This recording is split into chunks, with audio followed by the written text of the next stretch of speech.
Warning, incoming game over. Warning, incoming game over. Well, hello everyone. Merry Christmas or almost Christmas. Welcome back to Game Over Toronto following our rare Leafs win. First show back, didn't have shows over the weekend, obviously, so welcome back, everyone. And oh boy, do we have things to talk about, because a lot of things happened over the weekend in between all of the shows. So welcome, and we got a lot to break down today as the Leafs beat the Penguins 6-3. They sweep the season series over the Penguins. Not a very high bar because the Penguins are not very good. However, it is still nice to at least have some things to celebrate. And for at least a day and for at least a couple of days heading into Christmas, we can feel good about the Leafs. So welcome in, everyone. If you're new here, be sure to hit like and subscribe to Game Over Toronto. We're live after most Toronto Maple Leafs games.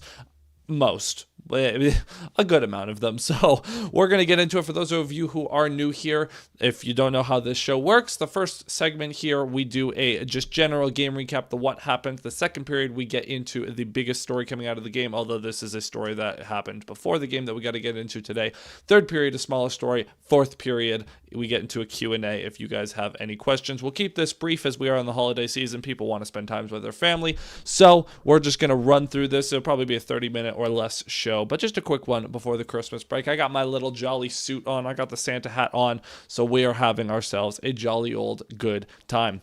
So we're going to get the biggest story, obviously, going into the game. We'll talk about in the second period. So the line combinations for this one, we have Bobby McMann and Max Domi up on the top line with Austin Matthews. Maccelli, who's returned to the lineup over the weekend, was out there with Tavares and Nylander again. Nyes was down on the third line with Waugh and Robertson. And then Joshua was down on the fourth line with Lawton and Lorentz. Chris Tanev returned to the lineup on the back end. And Philip Myers actually retained a spot in the lineup over Simon Benoit, which honestly is justified. And he was playing with Morgan Riley most of the night. Tanev was alternating. He was kind of rotating through the pairs, but he mostly played with OEL in this one. On the first shift, Matthews hits Domi at the side of the net for a early chance, but that was stopped by Skinner. On a scramble in front of the net for the Penguins on one of their first real chances of the game, Woll covers the puck, but Brazeau pushes him into the net to get to the puck. The puck does go in, but Berube challenges it, and that was a very easy challenge for goaltender interference, and that was overturned, and that was no goal on the play. Short while later, William Nylander, who has been horrible as of late, in this game, he roared back to life. He gets a play where in the neutral zone, I believe it was Hayes, tries to just loft a pass near the Leafs blue line. Nylander bats it out of the air, earns himself a breakaway, forehand, backhand, outweights Skinner and slides it into the back of the net, bumping an 11-game goalless drought for Nylander. Good to get on the board for him. But the lead would not last, as just a short while later, Crosby would hit Rust in transition. He snuck in behind Chris Tanev for a breakaway of his own. Same thing, forehand, backhand. He beats Joseph Woll, and the game is tied up just 44 seconds later. I noted that there was not much happening in this game. Honestly, it didn't feel like there were a ton of good chances at either end. It was just the two quick hits, but for the most part, both teams were kind of just feeling each other out. And then Leafs get a bounce on a zone entry. Nylander gives it to Maccelli as he enters the Penguin zone. Maccelli tries to give it back to Nylander in the slot. It hits the defender's stick. He kind of waves at it, and it deflects into the back of the net. It just caught Stuart Skinner off guard, and that gives the Leafs a 2-1 lead. Later in the period, Mantha gets a chance as he got in behind Phil Myers, but Joseph Woll makes a nice toe save on him. And then dying seconds of the first period, Chris Tanev with an egregious turnover from behind his own net gives it to the slot where Anthony Mantha essentially one-times it and gets a great chance. Joseph Woll wasn't sure that he stopped it, but he comes up with a big save and he's able to fall on the loose puck behind him, and that would maintain the lead going into the first intermission. And at the end of the period, there was a scrum involving Tavares, Crosby, Letang, and McMahon. Very weird combination of players to kind of get involved there, but that means that we start the second period 4-on-4. And to start 4-on-4, Joseph Woll makes a nice save in tight. Domi at the This was a hilarious sequence. Domi forces a turnover in the offensive zone, and he kind of cuts across the front of the net and drops it for Tavares, so Skinner has to go from left to right, then back right to left. Tavares gets robbed in tight, and then Maccelli is left all alone. He just gets a little indecisive, and he gets stopped as well. So 2 point-blank chances for the Leafs turned away. And then Lorentz Steven Lorentz pokes the puck free at the Leafs at the defensive blue line, and he gets as clean of a breakaway as you are ever going to see in the NHL. He comes in, tries to outweight Skinner, stopped. The rebound also stopped, but he had so much time that he was able to get a third chance off in tight, and third time's the charm. Steven Lorentz buries that one to give the Leafs a 3-1 lead. Robertson had a chance after a Nick Waugh one-timer from the slot missed the net, but it bounced off the end boards and back out front, but Skinner was able to get to the post in time to seal the angle. In the offensive zone for the defensive zone for the Leafs, offensive zone for the Penguins, they win a battle in the corner. Stetcher is unable to clear it after Kindle accidentally blocks a shot from his teammate, but the puck bounces out to Rucker McGroarty, who rips one from the high slot to make it 3-2. And literally immediately after that, the Penguins immediately back into the zone. Karlsson putting the puck in front, and it ends up hitting the post, but it stays out, so the Leafs maintain the lead. Leafs get a little rush chance as Matthews tries to hit Bobby McMahon backdoor, but Bobby McMahon gets taken down. No call on the play. Seemed like should have been a penalty. I'm not going to say anything more than that. And then McGroarty gets a chance in transition that's stopped by Joseph Wool. Heading into the third period, Penguins getting multiple chances in the first 30 seconds off of failed clearing attempts by the Leafs. And then they continue to cave the Leafs for the first minute or so of that third period, but the Penguins are able to score as well as Anthony Mantha from the point on just a rotation play. He gets a one-timer at the point. It beats Joseph Wool and ties the game up at 3. After that, the top line had a 3-on-1 opportunity, and this was the funniest 3-on-1 I've ever seen. 3-on-1, Bobby McMahon forces a turnover as the Penguins are breaking out, and Max Domi gets the puck. He has Bobby McMahon kind of on the same line, like parallel to him. He has Austin Matthews as a trailer. There's one defender. So naturally, Max Domi does absolutely nothing. He doesn't shoot it. He doesn't pass to either option. He just waits and waits and waits and waits until eventually he runs out of options and he puts one into Skinner's stomach. Just a complete waste of an opportunity there. Halfway through the third period, Tavares draws a call. That would be the first penalty of the game, but 31 seconds into that power play, Michelli would take a slashing call that would negate the rest of it. However, on the 4-on-4, Nylander basically immediately after that penalty, he would get another breakaway and he would get hauled down. He would draw a penalty. Somehow, some way, it was not a penalty shot. I don't know how, but he draws another penalty. The Leafs would get a minute 13 of 4-on-3 time, and naturally they would look horrible on it, getting no chances, just doing absolutely nothing with it. 4-on-4, Max Domi, making up for the sins that he made a couple of moments earlier, goes coast to coast, beating Brett Kulak with a nice move inside and burying on Stuart Skinner to give the Leafs a 4-3 lead. Right afterwards, McMahon catches a shoulder up high, so Oliver Ekman-Larsson starts a scrum. And then with 3 minutes left, Nylander almost buries a highlight reel goal just dangling through Penguins defenders, but he's unable to tuck it on the backside. And then as the Penguins, I was watching the Lions and Steelers the other day, so I've got Pittsburgh teams on my mind. The Penguins pull the goalie, and Bobby McMahon would bury the empty netter after Domi cleared the zone. Short while later, the Penguins would pull the goalie again, and this time it would be William Nylander burying the empty netter. He tried to give it back to Tavares, but he had to just put it in the empty net himself. 4-point game for William Nylander, and the Leafs win 6-3. A nice way for us to end this stretch of horrible December hockey. I'm going to flip us over to our second segment now, where we have to talk about something that actually has nothing to do with this game. We have to talk about you would think we could somehow use AI to create a highlight reel of Max Domi scoring tonight's goal versus every team in the league. We might be able to trade him for a first-round pick. Yeah, I mean... Yeah, that'd be a Christmas miracle if we can offload Domi. But hey, you know what? For at least one night, I'll give him some credit. He had some nice offensive moments in this one, so... I'll give him a pass for this one. So in this second period, we got to talk about the biggest piece of news that came out over the weekend. The Toronto Maple Leafs announced yesterday that they have relieved coach Marc Savard of his assistant coach duties. Marc Savard obviously ran the Leafs power play, and the fallout of that we got to talk about, because I care more about the fallout from what happened from that firing than I do the firing itself. Obviously, Marc Savard was never qualified to be the power play coach for the Leafs, and he needed to go last year. and then he was able to hold his job because the Leafs' talent won out and was actually doing things. This year, it hit a new low, and he just had to go. Now, should Marc Savard have been the only one to go? No. This is definitely a sacrificial lamb type of move, trying to just jolt the Leafs with any sort of anything, trying to get any sort of life out of them. They showed a little bit of life today, not on the power play, obviously, but they showed a little bit of life, so we'll see how they do coming out of the Christmas break. But the thing I want to talk about is, obviously, the Leafs have not hired a replacement at this point in time. And Brad Treliving came out and spoke to the media, and he said, yeah, Derek Lalonde is going to take over the power play duties. He also said that him and Craig Berube are like fully aligned and on the same page, and like that he has full faith in Berube. Moments later, Craig Berube, talking to the media, said, no, Derek Lalonde will not get the power play. It'll be the staff. So for those of you keeping track at home, the GM and the coach are completely not on the same page, which is never something you want to see. I would postulate that the only reason Brad Treliving said that he has full faith in Craig Berube is because I'm assuming Keith Pelly made it clear to Treliving, Berube goes, you go. That has to be a package deal. That's the only thing that makes logical sense.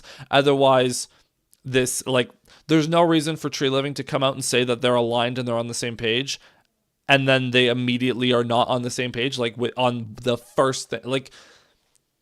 We don't know who's running the power play. Berube says it's a staff thing. The GM is saying a different thing. So these guys are clearly not on the same page. Like I said, both of these guys need to go. They probably both need to be fired. The Leafs just need to reset. Keith Pelly needs to set his own vision for this franchise because Treliving and Berube were both hired by Shanahan.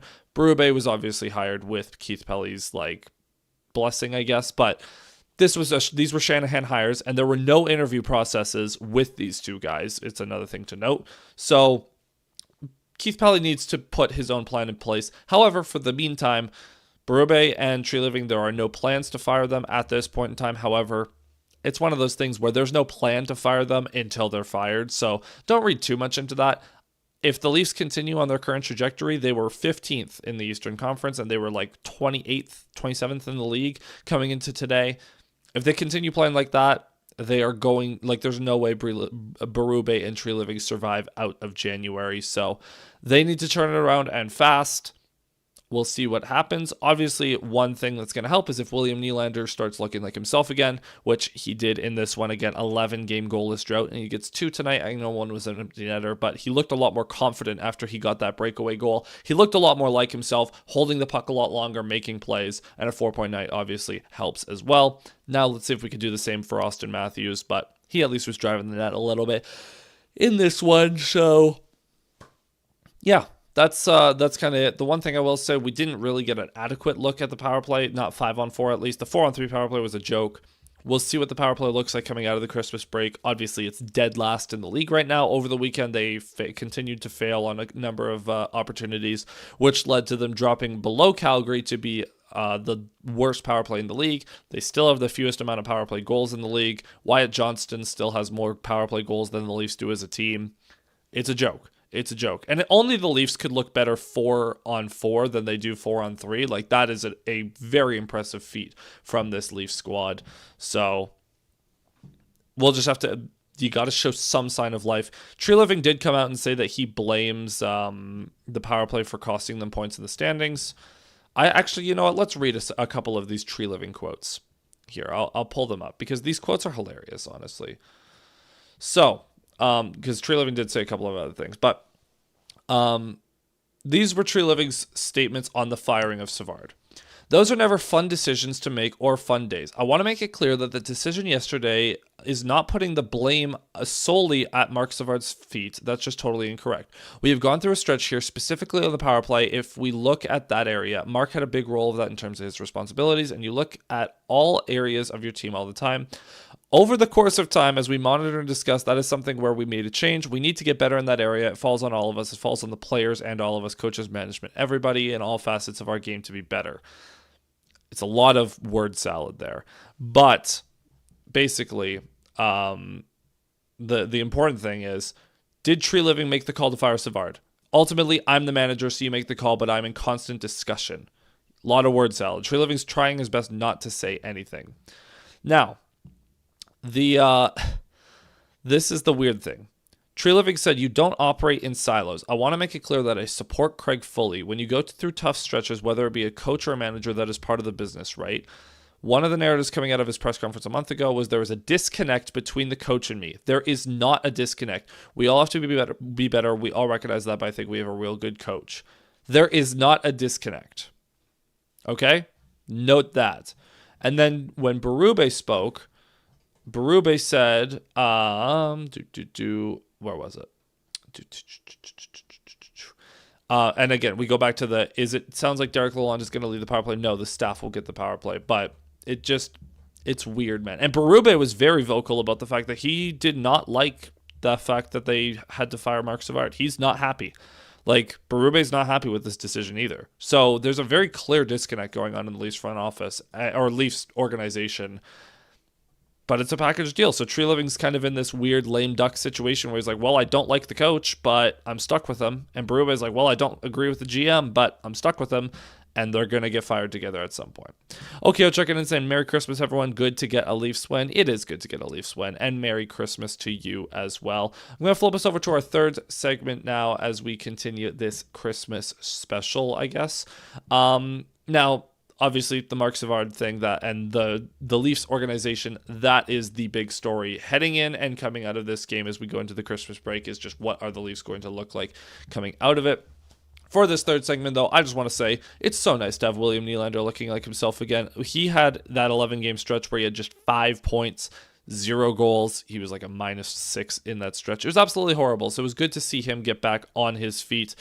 The one thing I will say is we do need Austin Matthews to have a similar type of bounce back at some point. Austin Matthews, 4 straight games without a point. Hasn't happened since October 2018. It's not even that he looks necessarily that bad.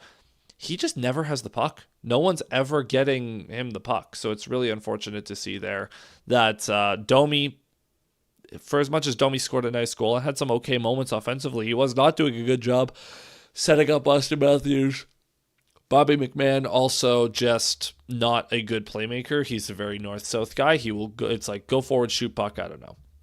It was, they have no plan to get Matthews back involved. Nyes got demoted, which honestly was deserved. Nyes didn't look particularly good. The Leafs are I don't know. I have no idea what the direction is for getting Austin Matthews going because it doesn't seem like they have one.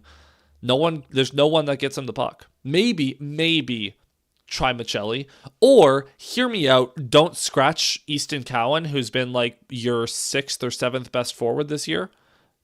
Don't scratch him, perhaps. That would be another option.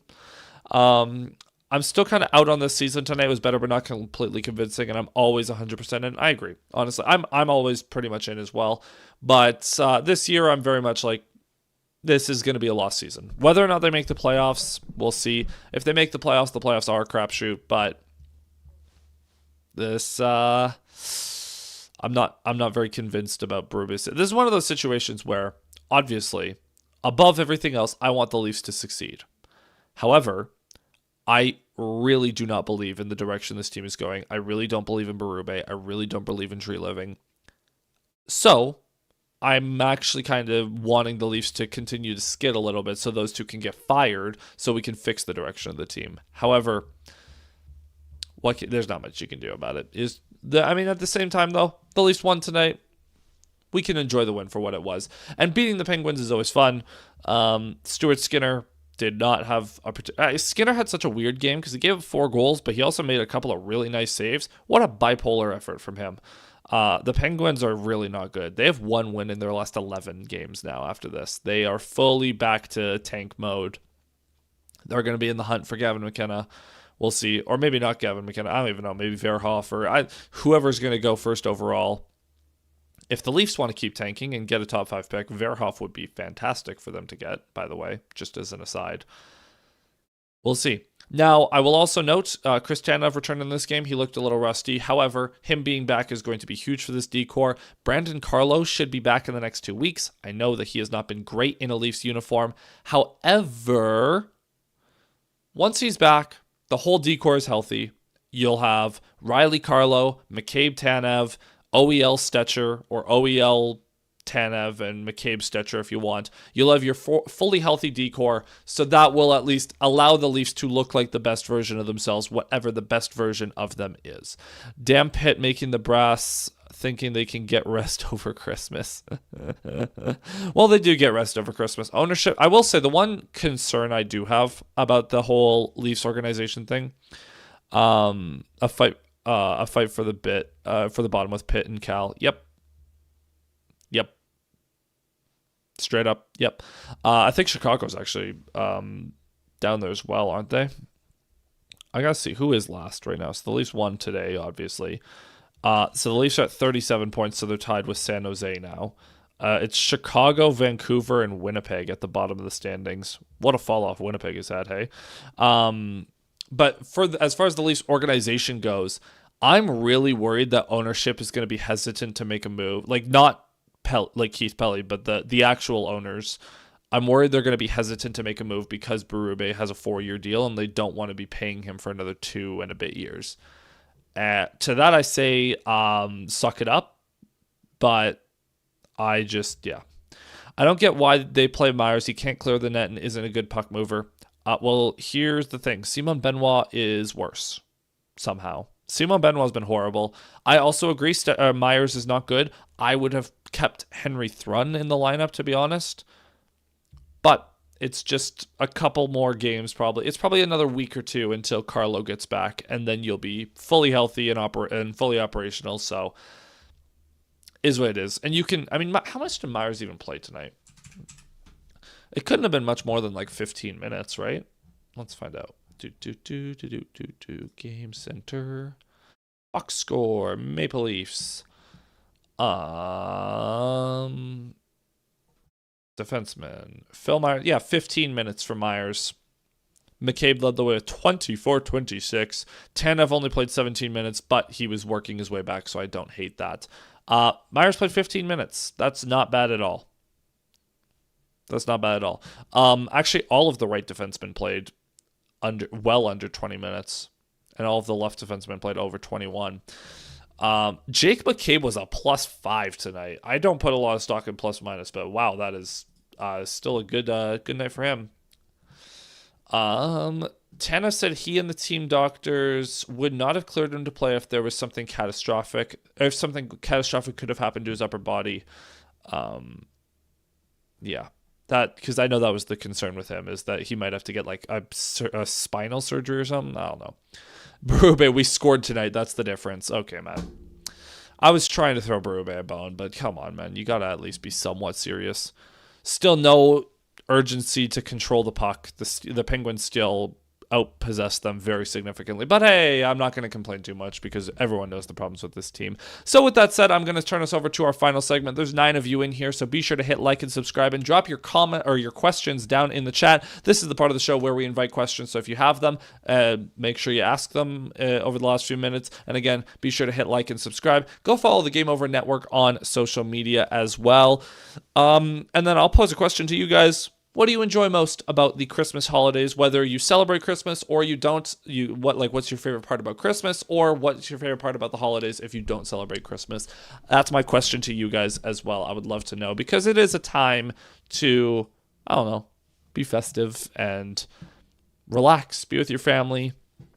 Maybe some of you got time off work. Maybe some of you took vacations. Maybe some of you, right? It's just a time to kind of break away from, I don't know, regular life out there. So,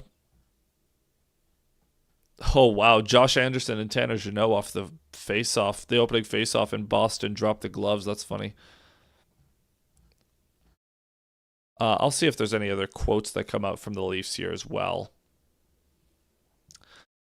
Do you think they will be looking into coaching or player options over the break? No, I think they're going to just take a couple of days off and reset. The break is kind of like, the break's like 2 days, right? Like they're going to have tomorrow and Christmas off. They're back at it. I guess they might have Boxing Day off as well, but they play on Saturday. So like they play in 4 days. It's not like they have a abundance of time off here. So I think they're just gonna. I think they all just need a mental break. I think there's been a lot of negativity around the team, so I think everyone going home, being with their families, will just be good for kind of a mental reset for everyone, and then they can continue to look at other options once they come back, and if the team continues to be bad, which they will be because they are coached poorly and they have no systems and they suck. That said, I do think it's just important for them to just have some time to enjoy a win. Maybe they can get over any kind of mental hurdles they have, play with some confidence. We'll see. Are there any players you would like the Leafs to target this season for a trade? Now, it is worth noting, connected to that, Brad Treliving said the Leafs are not waving the white flag and they are still very much trying to contend this season. Which means if they do make trades, they are going to target players. If it was me, I'm not buying at all. I'm selling. I would probably sell anything not nailed down to try to get some picks. Like Michelli and Joshua and Lawton and Carlo. I'm selling them all. But the Leafs don't want to do that. So we'll see. All I'll say is a right winger that could play on the top line. Or in the top six in general. I wouldn't mind just a top six option in general. Will you be watching the juniors? I'll watch here and there. I'll watch definitely the first one, and I'll try to watch most of the Team Canada games. I probably won't watch too many of the other teams' games, but I'll watch the Canadian games. Are you worried that Tree will make a panic move to save himself? I don't trust his history. I think that's what he's teeing up for. I think in saying that they're not waving the white flag, I think that because he knows if the Leafs miss the playoffs, he's gone. So he has to make the playoffs. I absolutely think he will make a desperation move at some point. I just don't know what it could possibly be because they don't want to trade prospects and they don't have any other assets to trade. So we'll see. We'll see, but that is a concern. That is 100% a concern. And yeah. So, with that being said, I think that's where we're going to wrap it up. Like I said, a shorter show here for the last one before Christmas. Are you going to be pissed if Matthews lights it up at the Olympics? No, I'll be pissed at Berube, yes, but that would be the most if Matthews goes out and scores 6 goals or how many games are the Olympics? If Matthews goes out and scores a goal a game at the Olympics, that will be unequivocal proof that this is a Berube problem. We need proof of life that Matthews says still got it. So honestly, I hope that he goes and lights it up because that will be even more fuel to the fire of Fire Berube and that he's misusing Matthews. And I will be pissed at Berube, but not really pissed. I'll just continue to be mad at Berube for the way he uses Matthews. We actually got some new stats. So I think I told you guys earlier in the season the stats on Matthews last year, the usage against elite competition. He was up to 48% last year. He's still at 46% against elite competition this year. That is 15% more than McDavid and McKinnon. That is still high. That is 5 or 6% points higher than Barkov from last year. Barkov obviously hasn't played this year, but he's being used against elite competition more than Barkov was last year. Unbelievable. It's horrible the way Berube deploys this guy, but he also doesn't have guys that can give him the puck. That's why I want to try him with Michelli. But yeah. So with that being said, everyone, that is going to be it for this one. Have a very Merry Christmas for all those who celebrate and enjoy the holiday break for all those who don't. Be back on Saturday to recap Leafs and Sens. And yeah, until then, my friends, have a good one. Enjoy your holiday break. Cheers.